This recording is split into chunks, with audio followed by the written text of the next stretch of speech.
But, you know, I have to say that I am so blessed and so honored to be here and to be able to share my story and talk about my beginnings and how I was able to really see my dreams become a reality. Growing up in East St. Louis, Illinois, and all I really wanted to do was to make my parents proud. And I didn't know I was blessed with this athletic gift that will allow me to eventually travel the world and do some outstanding things in my sport. My mom only cared about me getting an education and eventually getting a job, because she didn't have a clue when it came to athletics. She didn't care about me running. All she wanted me to do is to make sure that I came home before the street lights came on, and that I had my homework done, and that my room was clean. So me and my two sisters, you know, we would always try to work together.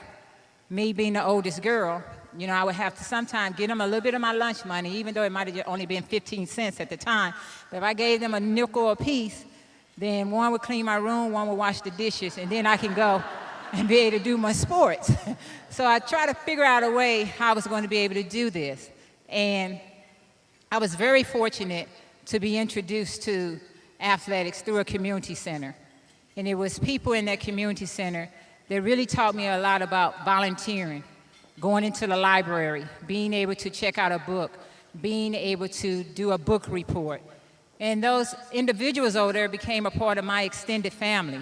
And from there, because I didn't really know my grandparents, and they had a senior citizen program called Meals on Wheels.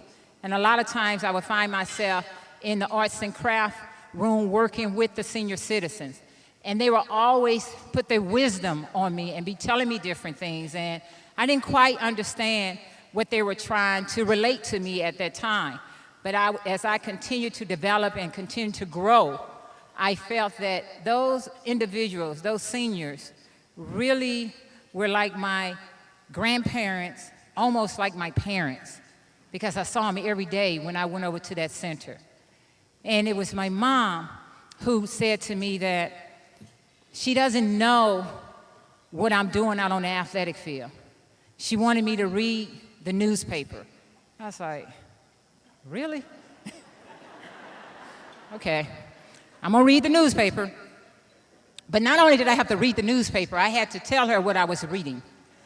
And the reason my mother was extremely tough on me is because her and my dad had us as teenagers. And myself being the oldest girl, I was always told when I was growing up, by the time I was 14, I was going to be pregnant, and I wasn't going to amount to anything. But in my mindset, I always had goals, I always had dreams. I didn't know exactly what I wanted to do, but I knew whatever I was going to accomplish, I was going to make my mom proud, because my mother struggled day in and day out. My mother wasn't fortunate enough to graduate from junior high school, because she had us when she was in junior high school. And my mother gave me so much strength, so much wisdom. She taught me a lot about life. When I was teasing or when I didn't want to hear, it was the things that she taught me at a very young age that I had to reflect on as I continued to develop and continue to grow. And as I became an outstanding athlete, I would share with my mom about the things that I wanted to do athletically. I thought maybe I could go to the Olympics, I told her. I said, the coaches told us to watch the Olympics on television.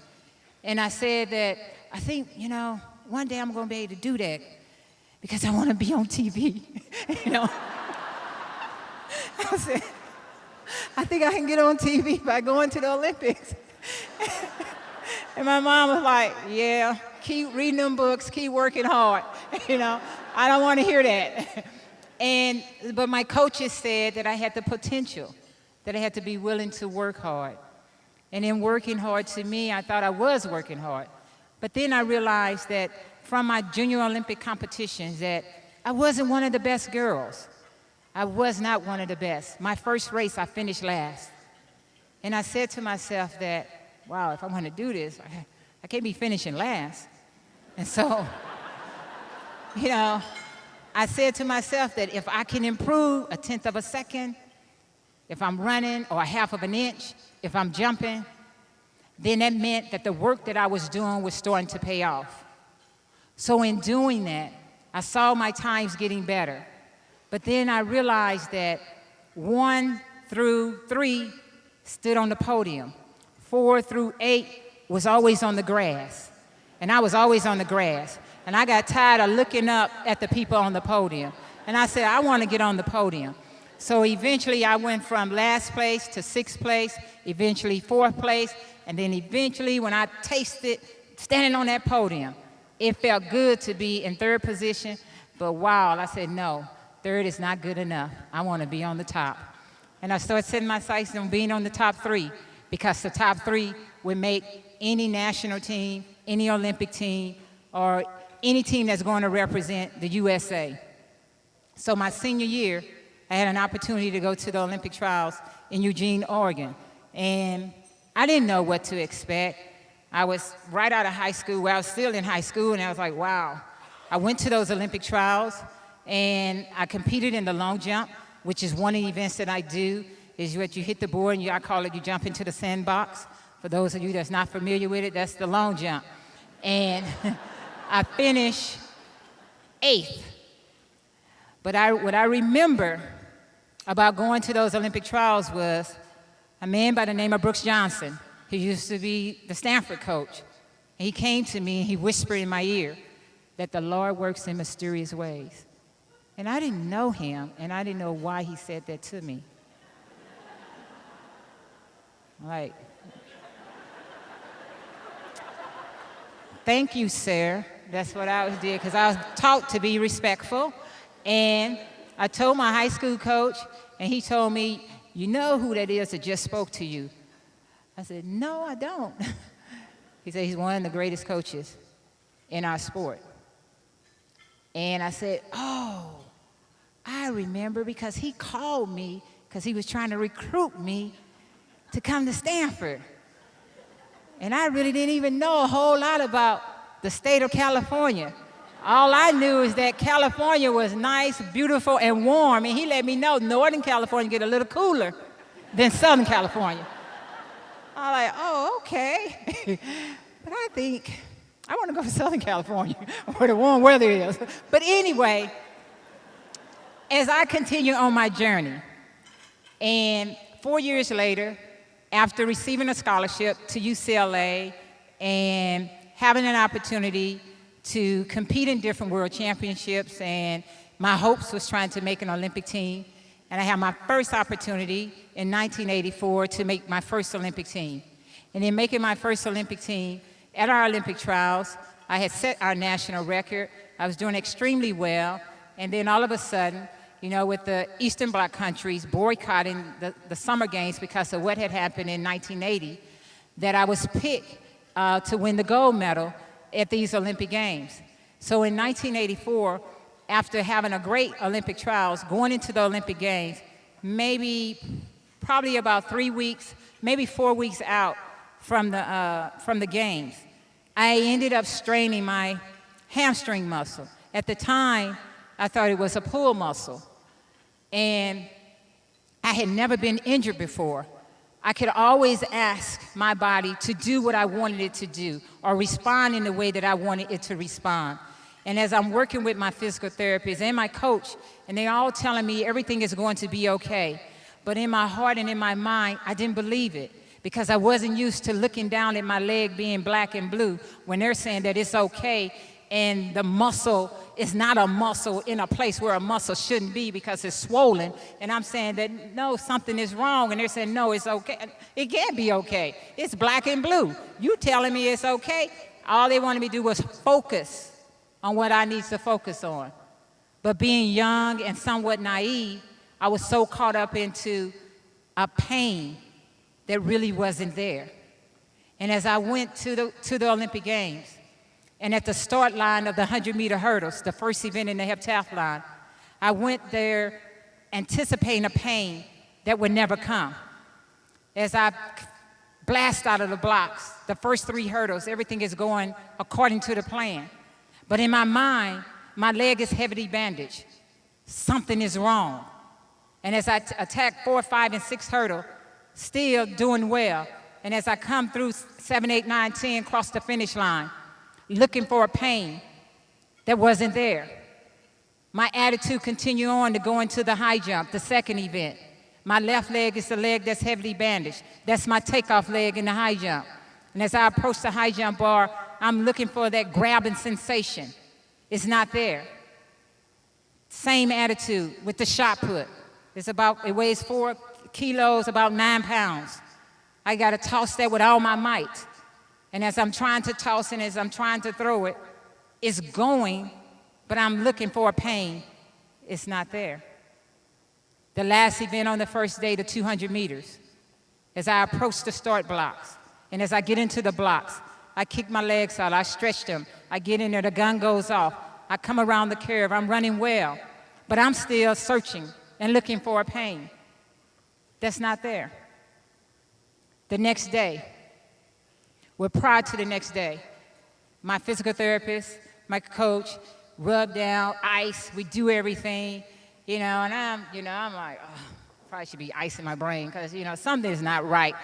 I just know it's not right, but I'm trying to go with the plan and not realizing that I'm putting myself in a position of disbelief. I'm doubting everything that I have trained for and all the people who believed in me. The second day, the long jump, which is my favorite event. I feel no pain, I'm looking for no pain, all I'm looking is to jump far.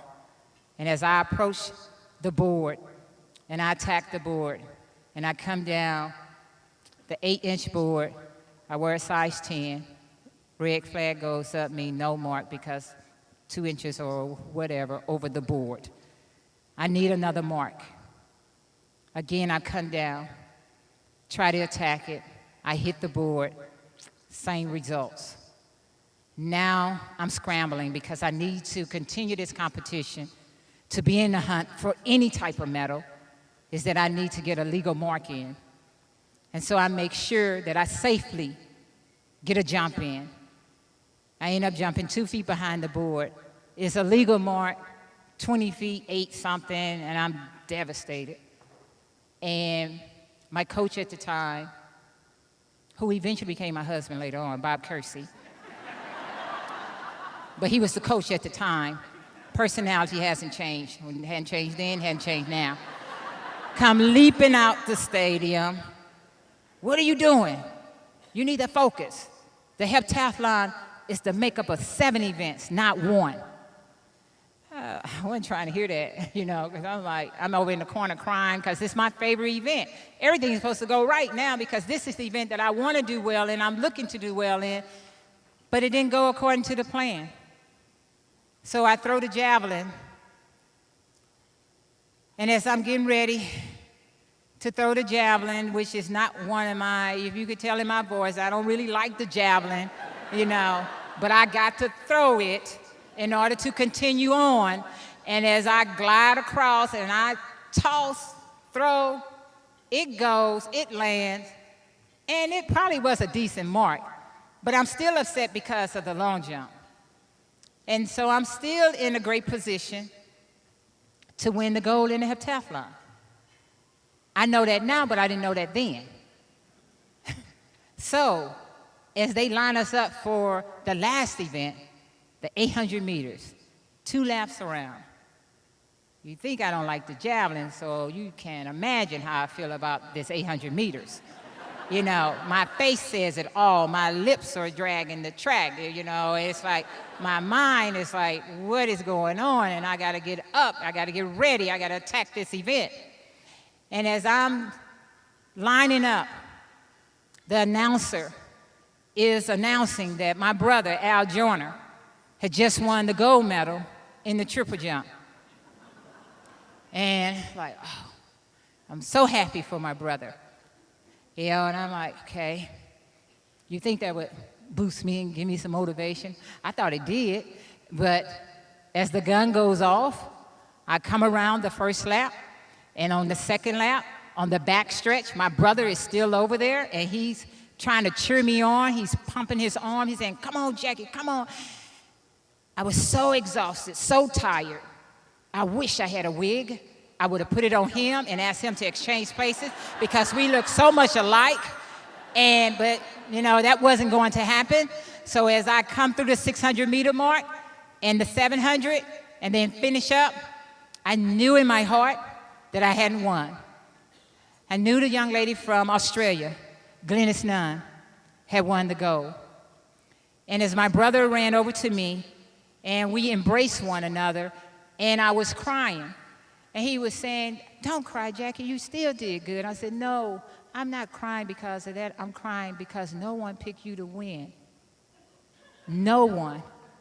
And you surprised them all. And you won the gold. This is the story we dreamed about. Remember, we told Mama we were going to go to the Olympics. And she told us that if we made it, she was going to catch the bus. But that was our own laughter, my brother and I. So as I finished the heptathlon, and I hugged my brother, and I remember embracing Glennis Nunn, and I said to her, congratulations. And she was saying to me, no, you won. I said, no, I know I didn't win. It's one thing about me. I know the time, I know the distance, I know what I had to do. And I know throughout the two-day competition, I didn't do anything that I had been prepared to do. And I told my brother that when I go into this press conference, I'm not going to allow them to let my imaginary injuries be used as an excuse. Because physically, I have the gift to do this, but mentally, I wasn't prepared. And if I'm blessed to make another Olympic team, I want to be the toughest athlete out there mentally. And the reason I share this story is because when you're working with people, it's one thing to have a dream. It's one thing to want something. But most of the time, that individual must want it more than you. And for me, my coaches and everyone else, even though I dreamed about it, and I said that's what I wanted to do, but they wanted it more than me. And I couldn't allow that to continue because I don't know if God is going to bless me with another opportunity to make an Olympic team. We always thought that we would be able to share this story with our mom being there. But when I was a freshman, my mom passed away. And she had the worst form of meningitis. She was bleeding from every organ in her body. And I appreciate an organization like the YWCA because my mom didn't have a place to go. When I was a senior in high school, I wasn't able to see my mother. When I got ready to go off to college, my mother couldn't see me off because her and my dad didn't get along. And my dad would do mean things that would cause my mom to be frightened for us. So when I left off to school in that September, the next time I saw my mother was on the deathbed because she was quarantined, because they didn't know the disease, where the disease had come from, and it was highly contagious. So I didn't get an opportunity to hug her. And so I say to someone like Lakeisha, it's great having the YWCA. It's great having each and every one of you sit in these seats and embrace their mission, because empowering women is so important. My mother gave me the strength to fight the battles that I didn't know I would eventually have to fight. Athletics is only a small portion of it. Athletic is a gift. It allowed me to fall in love with something that I didn't know I had the ability to do. But it also brings hurt to you sometimes. It could break your heart. But in breaking my heart, it taught me life lessons to be able to deal with the challenges and not let the challenges get the best of me. So for the why, what you do, the young women, the young girls, the lives that you impact, when we're talking about empowering women, eliminating racism, it starts with each and every one of us, because each and every one of us has a story, has a voice. There are many Lakeishas out there. There are many Mary Ruth Joyners out there. But Mary Ruth Joyner can never tell her story. But as long as I'm willing and I'm able, I am going to be her voice because she's given me strength that I didn't know that I had. And to know that in order to succeed in life, it's not all your successes, it's learning from your failures. That's why the 1984 is so important to me, the 1984 Olympic Games. Because if I stood there and allowed people to tell me that, oh, it was going to be okay, no, that cycle would continue. So for me, trying to be the best that I could be is really just being a great human being. Athletics, I love, I enjoy. But being a great spirit, a sound mind, person, means more to me than anything in the world. Because I sat on my mom's lap, and we laughed and we joked. And I didn't know, that Olympic Games would be across the waters. When she said she was going to catch the bus, I said, okay. Maybe from East St. Louis to Los Angeles it would work, but not from East St. Louis to Seoul, Korea, let alone Barcelona, Spain, maybe to Atlanta, Georgia. But when it's all said and done, I am so grateful, and I am so blessed.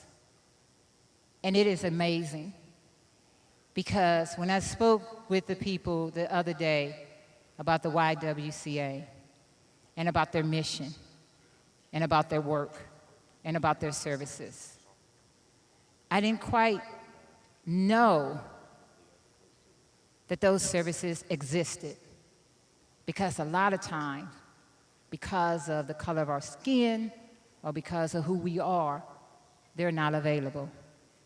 And what you're doing in Silicon Valley is amazing. And each and every one of you that's sitting out here, your stories, your support is amazing to allow them to continue on their journey. And as I finish up by saying that if we give the world the best we have, the best will come back to us. And the best is in each and every one of us. And remember, that you share shall multiply, and that you hold back on shall diminish. Thank you.